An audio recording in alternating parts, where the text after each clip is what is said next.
Okay, as I'm navigating these chords, again, I like to write tunes that have chord changes in them that either you can just play blues over or you can actually address each chord change separately. It's just kind of fun. It gives you options, right?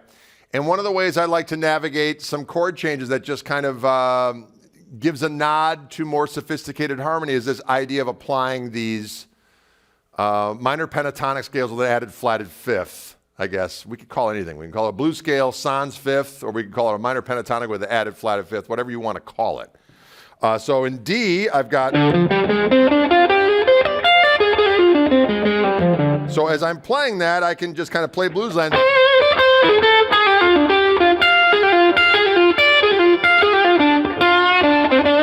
And that's what I did there a little bit.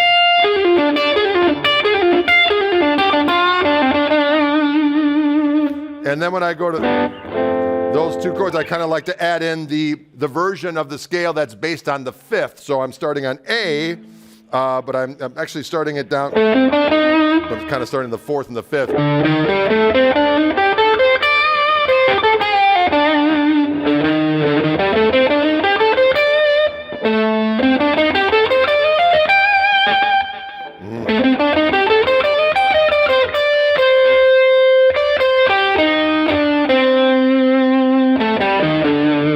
So I do like.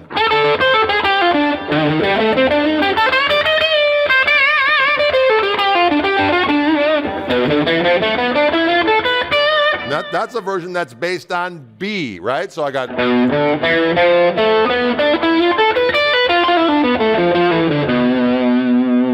So I threw that in for a little. I like this little lick where I kind of do a downstroke on the high E string. And then I do like a backwards rake going up the strings to get that.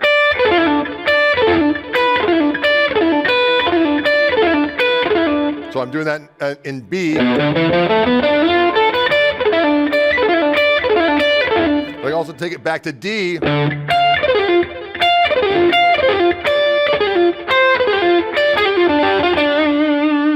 That's a very cool thing. A lot of times I like to throw in like this minor sixth arpeggio, and that's based off this version of the scale, which is based on the fifth away from the root.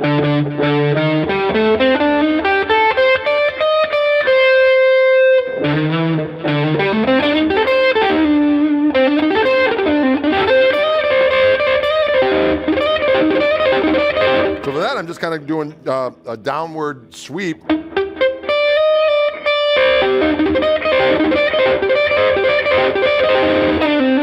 And it sounds really out when you're in.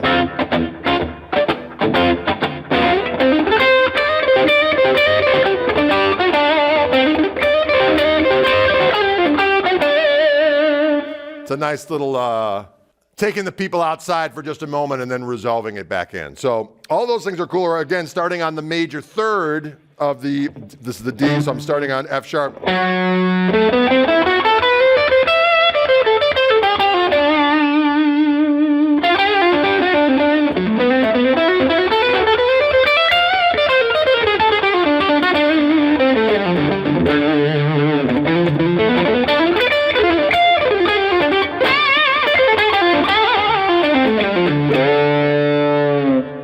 There you go. All that stuff was in there somewhere. So there you have it, folks. Some ideas of what I just played on Let's Get Sinister, utilizing minor pentatonic scale with an added flatted fifth, or blues scale without the fifth and only the flatted fifth. It's hard words.